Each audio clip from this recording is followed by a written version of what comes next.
Coming to the topic, it is creeping stems.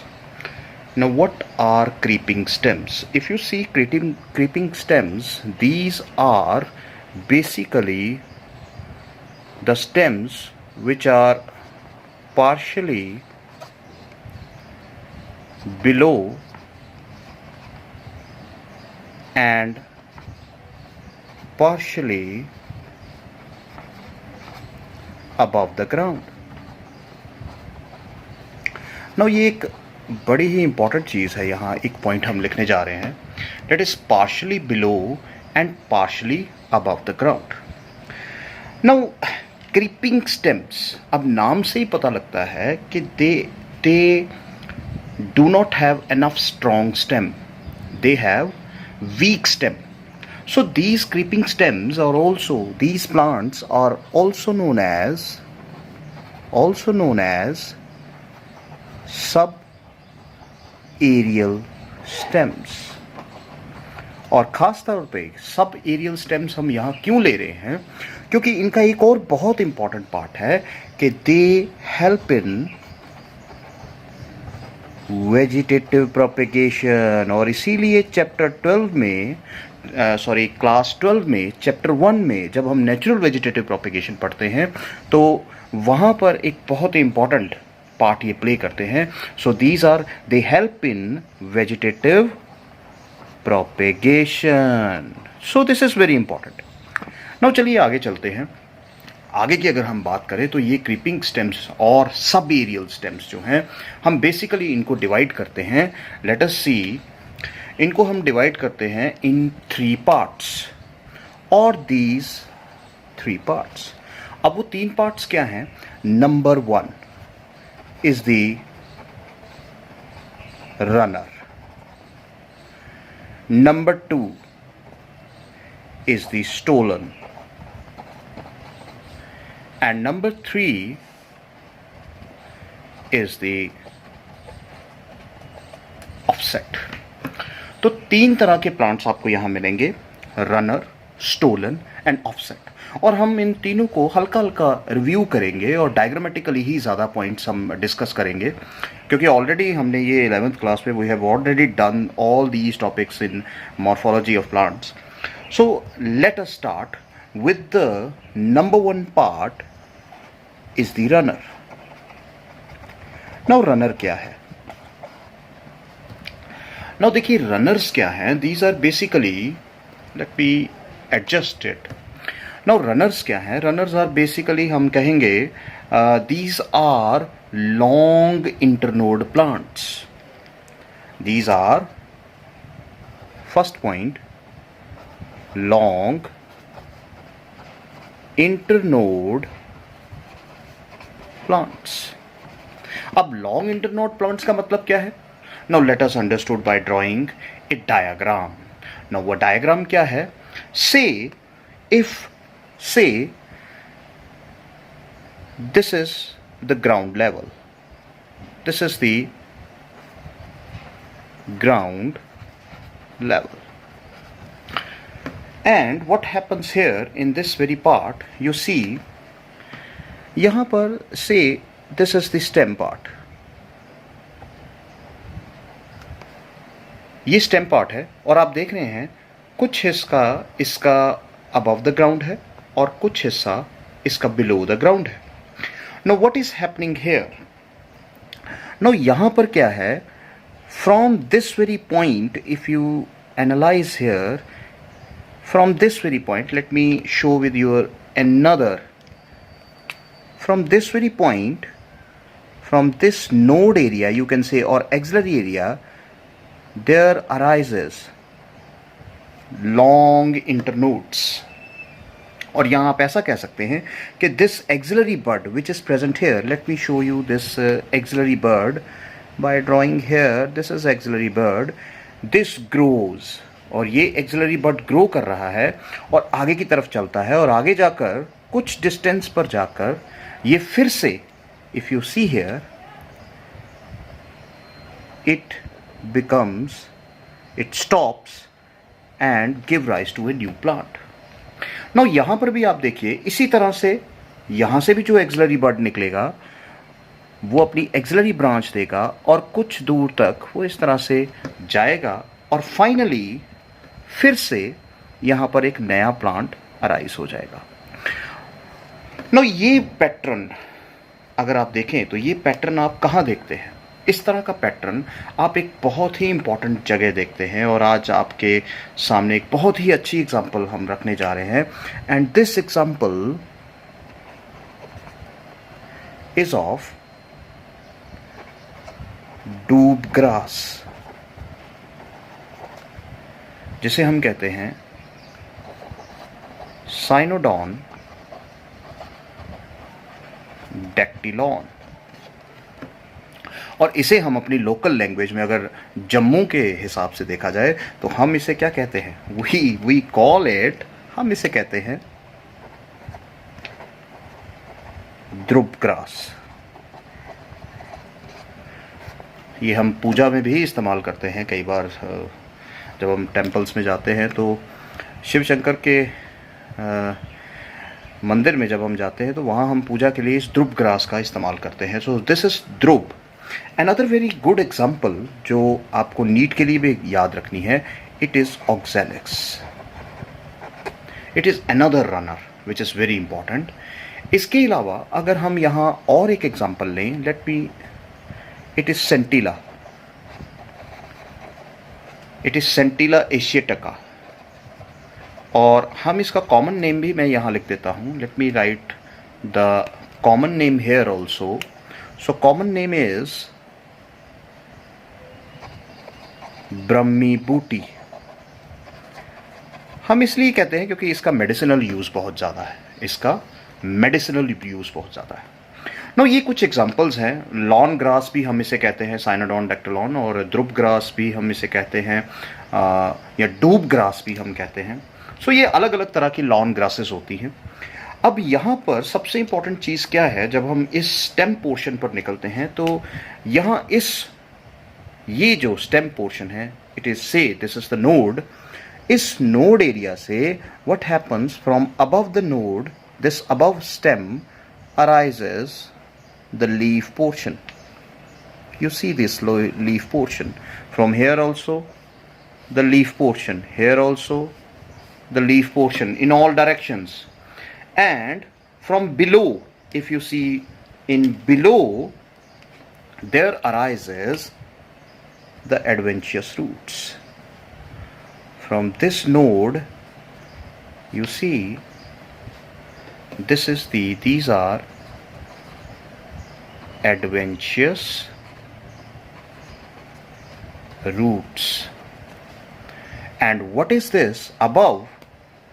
These are the stem portion or leaves or shoot portion. अब देखिए यहाँ पर हमें अब ये चीज़ समझनी पड़ेगी कि यहाँ ये रनर्स जो हैं, इसीलिए हम, आप घास देखिए, जब हम घास को कई बार हम बैठे होते हैं लॉन में और उखाड़ने की कोशिश करते हैं तो काफ़ी सारी घास, 2-3 प्लांट्स जो ग्रास के हैं वो बाहर निकल जाते हैं। क्योंकि आप देखिए इन जगहों पर, ये जो यहाँ मैं प्लेसेस दे रहा हूँ, इन जगहों से क्या है, जैसे जैसे ये घास आगे चलती जाएगी वैसे वैसे ये अपना एरिया को इंक्रीज़ करती जाएगी। And as it increases its area, ये अपने एडवेंचरस रूट्स को, जैसे ये सॉइल के एनफ कॉन्टेक्ट में आएगी, ऐसा नहीं, मैं ये बता दूँ, when the axillary bud grows up to a certain distance and comes in contact, और मैं यहाँ comes in contact का मतलब है proper contact of the soil, it again give rise to adventitious branches and this becomes the node portion. ये सारे का सारा पोर्शन क्या बन जाएगा? the node portion. और ये node portion नीचे से ये क्या कर रहा है? it is giving rise to adventitious roots and from above it is giving rise to the leaves or the shoot portion. और इसीलिए हम इसे क्या कहते हैं? रनर, क्योंकि ये फैलती है। So this is what is all about the runners. और ये ध्यान रखिएगा, these are very good examples. These are very good examples. Doob grass, oxalis, Centella asiatica, Brahmi booty, and even colocasia is another example. You can also write here the colocasia. is another example of runner. अब मैं ये इस हिसाब से लूँगा topic क्योंकि ये NEET में भी क्वेश्चन इस तरह से पूछे जाते हैं. Now let us come to the second part, which is stolen. Now let me show you another diagram. Now let us take this another part which is stolen. Now what is stolen? अगर हम stolen की बात करें तो ये बिल्कुल almost मैं ऐसा कहूँगा रनर्स की तरह है, बट हम इनको रनर्स से कैसे डिफ्रेंशिएट करते हैं. देखिए, अगर आप देखें तो यहाँ क्या है, मैं एक डायग्रामेटिक व्यू अगेन दूंगा. So this is the ground surface, this is the soil surface, और यहाँ पर क्या है, we will see, let me show you a parent plant. Say this is a parent plant. This is parent plant. Now if you see this parent plant, आप देख रहे हैं कि यहाँ पर क्या है, कुछ हिस्सा इसका above ground है और कुछ हिस्सा इसका below ground है. Now जैसे कि पहले ही हमने कह दिया creeping stems ऐसी होती हैं. Now what happens, the node gives rise to new plant from below the ground, from this area, from this node area. It grows, it goes to certain distance and then comes out of the soil and again come in contact with the soil. If you see this diagram, देखिए फिर से ये यहाँ से grow हो रहा है plant, grows up to a certain distance, comes out of the soil and then again come in contact with the soil. और जहाँ पर ये soil के contact से आएगा वहीं पर ये फिर से it give rise to a new plant. क्यों new plant? कैसे भाई? This is very good. अब कैसे देगा? Because you see here adventitious roots. Look here. Adventitious roots arise from this surface, और adventitious roots यहाँ से arise होंगी and leaves from above portion.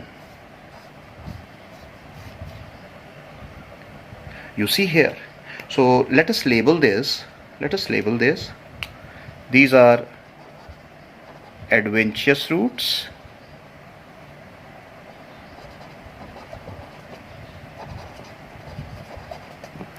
And these are leaf or shoot portion.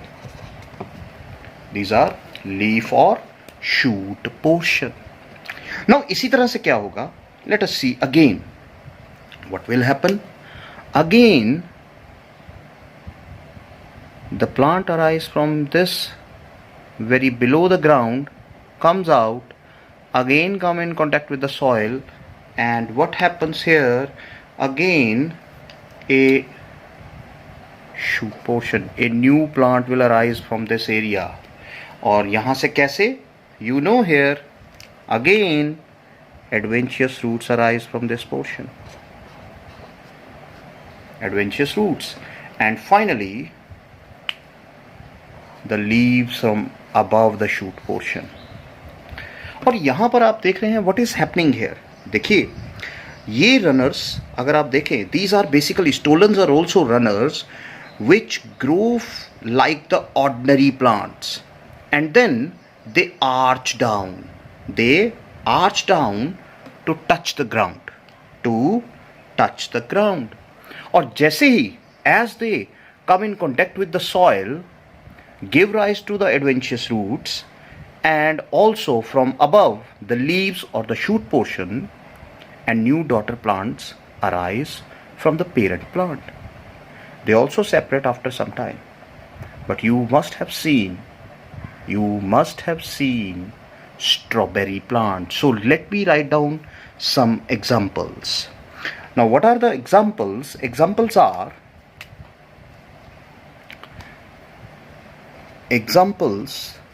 are number one, strawberry. which is another very good example, है ना, which is botanical name is Frageria, it is the genus, बहुत सारी species हैं.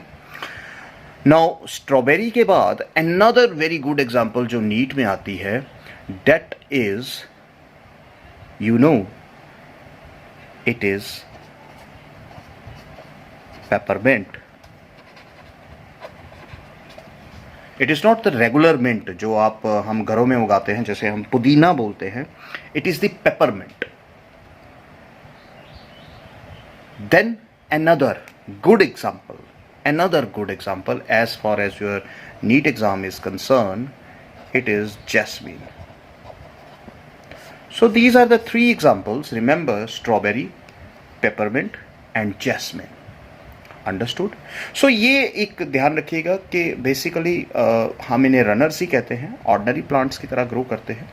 सो सारी चीज़ें आपने याद रखनी है और जितना हो सके इसको सिंपल तरीके से, और ये डायग्राम आप अपने एग्जाम में भी ड्रॉ कर सकते हैं. So that's why I have taken this method. हालांकि पहले मैं बिल्कुल रेगुलर अपनी पावर पॉइंट प्रेजेंटेशंस के थ्रू पढ़ा रहा था, लेकिन मुझे लगा कि this is quite good method which is writing method. So I hope you can understand. हालांकि मैं इतने नोट्स नहीं लिख रहा हूँ, तो इन फर्दर जैसे ये चैप्टर ख़त्म होता है, I will be providing you the notes also of this chapter in form of PDF, जिसका लिंक मैं बाद में आपको दे दूँगा, क्योंकि अभी मेरा नया ये लेक्चर सिस्टम है. आई होप और बहुत सी चीज़ें मैं सीखने को मिलेगी. So let us finish this. The third part, let us come to the third part, which is the offset.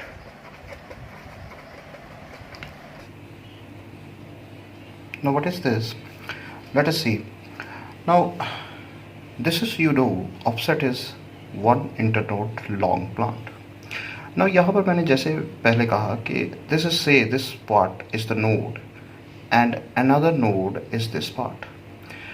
अब इस प्लांट को इसीलिए वन इंटरनोड लॉन्ग प्लांट क्यों कहा जाता है? क्योंकि यहाँ पर सिर्फ ये दो ही नोड्स प्रेजेंट होते हैं. अगर ये तीसरा नोड प्रेजेंट होता है तो ये यहाँ से सेपरेट हो जाएगा और नया प्लांट बनाएगा.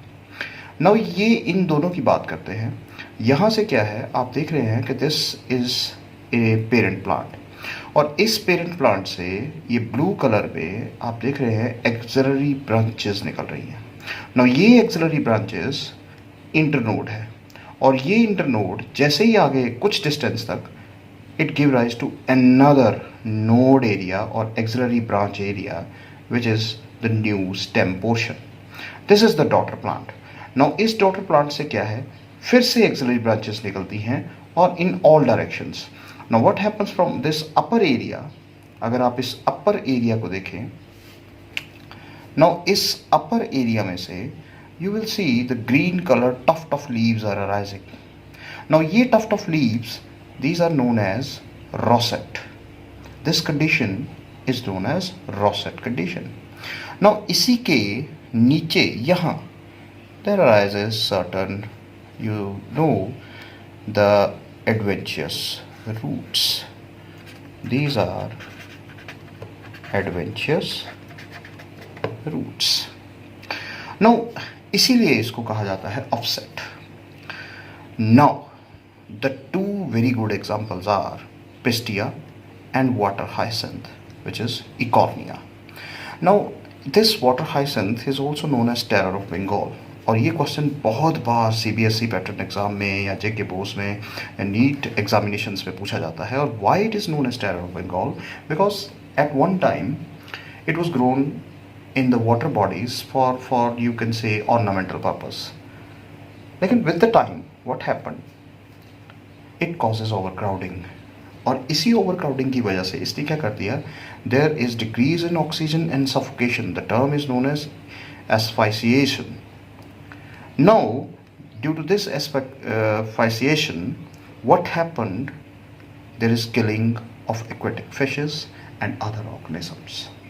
और आज ये almost पूरे इंडिया में, बंगाल को छोड़कर बाकी इंडिया में जितने भी वाटर बॉडीज़ हैं वहाँ पर ये पाया जाता है. सो इसीलिए इस प्लांट को इसकी इस हैवी वेजिटेटिव प्रोपिगेशन की क्वालिटी की वजह से कहा जाता है टेरर ऑफ बंगाल। तो ये याद रखिएगा, this is one another good example of offset plants. So I hope you understood this completely. So in the next lecture we will start another topic of chapter 1 class 12. Thank you very much.